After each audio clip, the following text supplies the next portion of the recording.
নমস্কাৰ এই মুহূৰ্তত আহি পৰিছে ৰাতিপুৱাৰ কেইবাটাও বিগ ব্ৰেকিং নিউজ। আজি হৈছে 20 মাৰ্চ। ৰাজ্যৰ প্ৰতিগৰাকী হিতাধিকাৰী বেংক একাউণ্টত চৰকাৰী কৰ প্ৰথম কিস্তি টকা ৰিলিজ কৰা হ'ব। যদি আপুনি চৰকাৰী কৰ বাবে জিঅ'ৰিং কৰিছে তেন্তে আপোনাৰ বাবে অত্যন্ত ভাল খবৰ। PM বিশ্বকৰ্মা আঁচনিৰ অধীনত আপুনি কেনেকৈ আবেদন কৰিব, যদি আপুনি আবেদন কৰে তেনে ক্ষেত্ৰত কি কি সুবিধা লাভ কৰিব। ৰাজ্যত ৰন্ধন গেছক লৈ কেইবাটাও নতুন নিয়ম সলনি হৈছে, নাজানিলে ভয়ংকৰ বিপদ।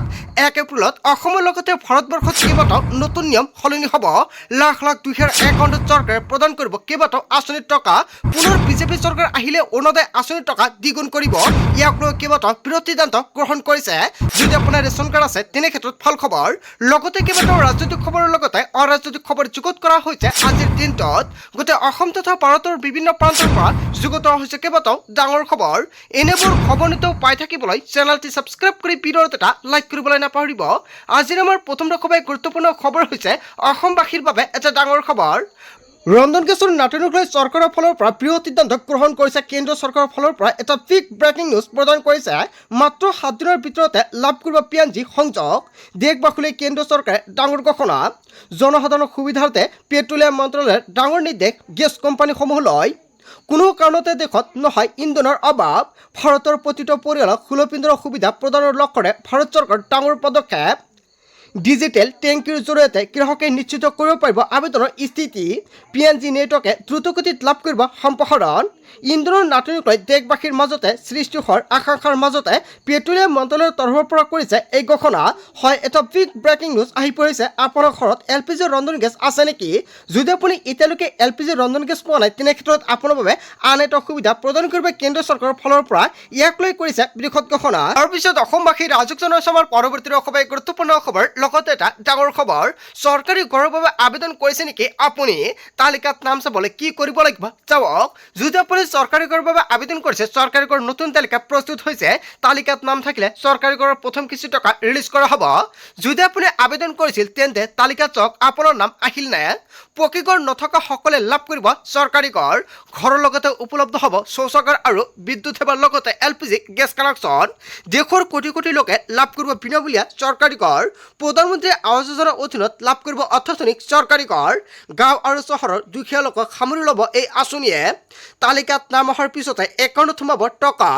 3 কোটি প্ৰধানমন্ত্ৰী আৱাস যোজনাৰ ঘৰ নিৰ্মাণৰ বাবে আবণ্টন দিছে চৰকাৰে। নতুন ঘৰত থাকিব সকলো সুবিধা। শৌচাগাৰ আৰু বিদ্যুৎ সেৱাৰ বাবে নতুনকৈ কৰিব নালাগে আবেদন। বিনামূলীয়া ঘৰৰ লগতে উপলব্ধ হ'ব শৌচাগাৰ আৰু বিদ্যুৎ সেৱাও। লগতে দিয়া হ'ব LPG কানেকশ্যনৰ সুবিধা।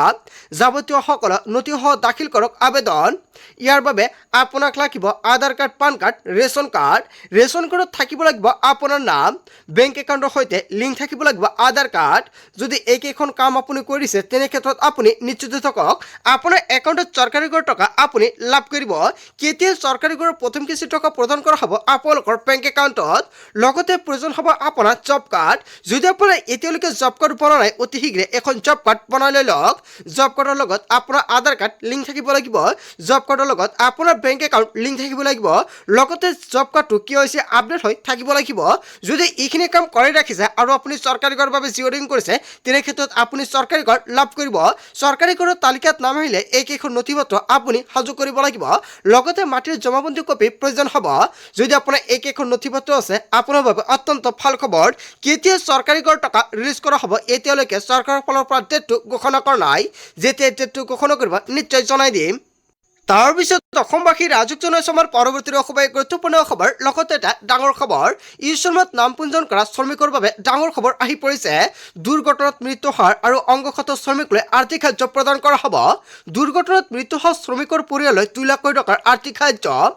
দৃষ্টিশক্তি হেৰুৱাই পেলোৱা অথবা দুখন হাত হেৰুওৱা শ্ৰমিকলৈ 2 লাখ টকা প্ৰদান কৰা হ'ব।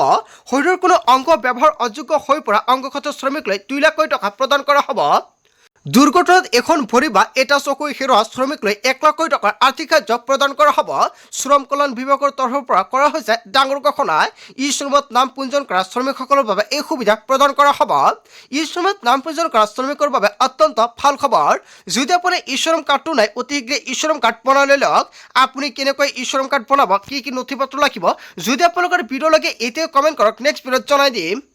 তাৰপিছত অসমবাসী ৰাজক জনাইছো আমাৰ পৰৱৰ্তী খুবেই গুৰুত্বপূৰ্ণ খবৰ লগতে এটা ডাঙৰ খবৰ ৰেচন কাৰ্ডৰ গৰাকীৰ বাবে আহি গ'ল ডাঙৰ খবৰ ৰেচন কাৰ্ডত আপোনাৰ পৰিয়াল কোনো সদস্যৰ নাম অন্তৰ্ভুক্ত হোৱা নাই নেকি শীঘ্ৰে নাম অন্তৰ্ভুক্ত কৰিব পাৰিব ৰেচন কাৰ্ডত ডাটা এন্ট্ৰি অপাৰেটৰৰ বাবে বাদ পৰিছিল বহু লোকৰ নাম নুঠা সদস্যৰ অন্তৰ্ভুক্তিৰ বাবে চলিব বিশেষ অভিযান ইয়াৰ বাবে দাখিল কৰিব লাগিব নতুন প্ৰপত্ৰ পঞ্চায়তৰ জৰিয়তে দাখিল কৰিব লাগিব এই প্ৰপত্ৰ যিসকল লোকৰ নাম এতিয়াও অন্তৰ্ভুক্ত হোৱা নাই তেওঁলোকৰ তালিকা প্ৰস্তুত কৰিছে চৰকাৰে মন্ত্ৰী ৰঞ্জিত কুমাৰ দাসে কৰিছিল বৃহৎ ঘোষণা তাৰ পিছত অসমবাসী ৰাজক জনাইছো আমাৰ পৰৱৰ্তী খুবেই গুৰুত্বপূৰ্ণ খবৰ লগতে এটা ডাঙৰ খবৰ আকৌ আহি গ'ল ডাঙৰ খবৰ কোটি কোটি দৰিদ্ৰ লোকৰ বাবে মোদী চৰকাৰে দিছে বৃহৎ পদক্ষেপ আৰু মোদী চৰকাৰে বৃহৎ পদক্ষেপ হাতত লৈছে কোটি কোটি শ্ৰমিকৰ বাবে ৰাজমিস্ত্ৰী কাঠমিস্ত্ৰী নাপিত ফল মূলৰ ব্যৱসায়ী ক্ষুদ্ৰ ব্যৱসায়ীসকলৰ বাবে লৈ আহিছে অবিলাসী আঁচনি প্ৰথম অৱস্থাত 1 লাখ টকা লাভ কৰিব 18 মাহৰ পিছত 2 লাখ আৰু পৰৱৰ্তী সময়ত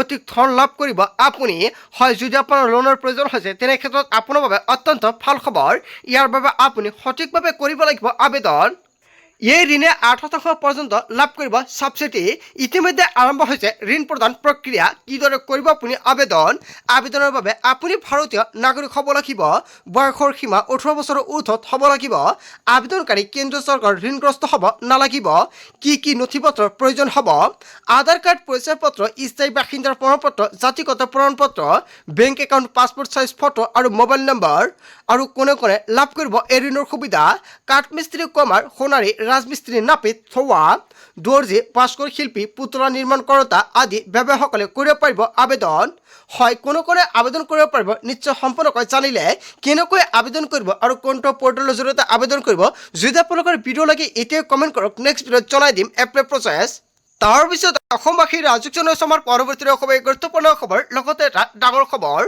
কংগ্ৰেছৰ কাৰ্যালয় জ্বলাই দিয়ক নাই এনেকুৱাকৈ বৃহৎ হুংকাৰ দিছে কংগ্ৰেছ কৰ্মীক পিছপৰক হুংকাৰ ত্ৰিভৱত শইকীয়াৰ বিৰোধী দলপতি ত্ৰিভৱত শইকীয়াৰ ফোন কলক লৈ চাঞ্চল্যকৰ সৃষ্টি হৈছে বৰ্তমান অসমত বেবী বেগমে কিয় টিকট পাব বুলি ফোন কৰিছিল দলীয় কৰ্মীয়ে আৰু ফোন কৰাতেই খঙত অগ্নিশৰ্মা হৈ পৰিছে এনেকুৱাকৈ ত্ৰিভৱত শইকীয়াই কংগ্ৰেছৰ কাৰ্যালয় জ্বলাই দিয়ক নাই এনেকুৱাকৈ বৃহৎ মন্তব্য কৰিছে তাৰ পিছত অসমবাসী ৰাজক জনাইছো আমাৰ পৰৱৰ্তী খুবেই গুৰুত্বপূৰ্ণ খবৰ লগতে এটা ডাঙৰ খবৰ কোটি কোটি ইছলাম ধৰ্মীয় লোকৰ বাবে ভাল খবৰ আহি পৰিছে ঘোষণা কৰা হ'ল পবিত্ৰ ঈদৰ দিন অসমত 21 মাৰ্চত পালন কৰা হ'ব পবিত্ৰ ঈদ সৌদি আৰবত 20 মাৰ্চত ঈদ পালনৰ সিদ্ধান্ত হয় আজি সৌদি আৰবত ঈদ পালনৰ সিদ্ধান্ত গ্ৰহণ কৰিছে সৌদি আৰবৰ এদিন পাছতে ভাৰতত পালন কৰা হ'ব পবিত্ৰ ঈদ 21 মাৰ্চ শনিবাৰে ভাৰতত ঈদ উল ফিতৰ পালন কৰা হ'ব হিলাল কমিটিৰ ফালৰ পৰা হোৱা নাই আনুষ্ঠানিকভাৱে ঘোষণা পূৰ্ব নীতি অনুসৰি সৌদি আৰবৰ পাছতে ভাৰতত পালন কৰা হ'ব পবিত্ৰ ঈদ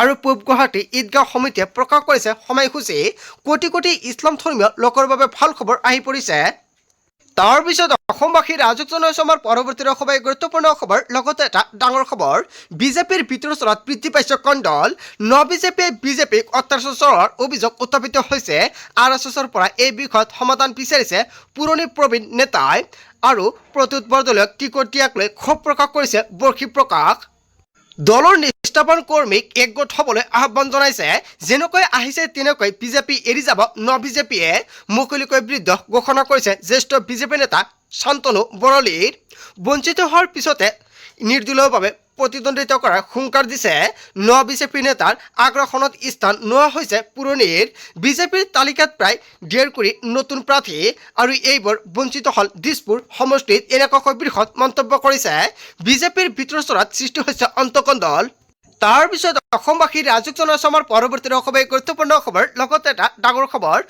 হঠাৎ সিদ্ধান্ত সলনি কৰিলে প্ৰদ্যুৎ বৰদলৈৰ পুত্ৰ প্ৰতীক বৰদলৈ পিতৃ কংগ্ৰেছ ত্যাগৰ পাছতে প্ৰাৰ্থিত্ব প্ৰত্যাহাৰৰ প্ৰতীক বৰদলৈ আৰু দলীয় শীৰ্ষ নেতৃত্বলৈ পত্ৰ প্ৰতীকৰ নিৰ্বাচনত অৱতীৰ্ণ নোহোৱাৰ সিদ্ধান্ত পিতৃৰ বিৰোধী দলৰ পৰা নিৰ্বাচন খেলাৰ চলিছিল চৰ্চা কিন্তু কংগ্ৰেছতে থকাৰ সিদ্ধান্ত প্ৰতীকৰ মাৰ্গাৰিটাৰ প্ৰাৰ্থী প্ৰতীক বৰদলৈ প্ৰত্যাহাৰ কৰিলে প্ৰাৰ্থিত্ব বৰ্তমানলৈকে কংগ্ৰেছ দল ত্যাগ কৰা নাই প্ৰতীক বৰদলৈয়ে কংগ্ৰেছতে থাকি কাম কৰি যাব বুলি ঘোষণা কৰিছে প্ৰদ্যুৎ বৰদলৈৰ পুত্ৰই হয় এটা ডাঙৰ খবৰ আহি পৰিছে তাৰ পিছত অসমবাসী ৰাজক জনাইছো আমাৰ পৰৱৰ্তী খুবেই গুৰুত্বপূৰ্ণ খবৰ লগতে এটা ডাঙৰ খবৰ বিজেপিৰ এজেণ্ট আছিল প্ৰদ্যুৎ বৰদলৈ বিজেপিৰ হৈ ইমান দিন কাম কাম কৰি আছিল প্ৰদ্যুৎ বৰদলৈয়ে।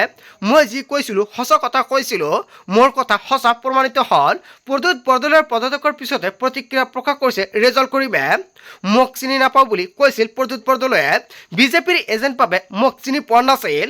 প্ৰদ্যুৎ বৰদলৈৰ পিছত ত্ৰিভুৱত শইকীয়াও বিজেপিলৈ যাব।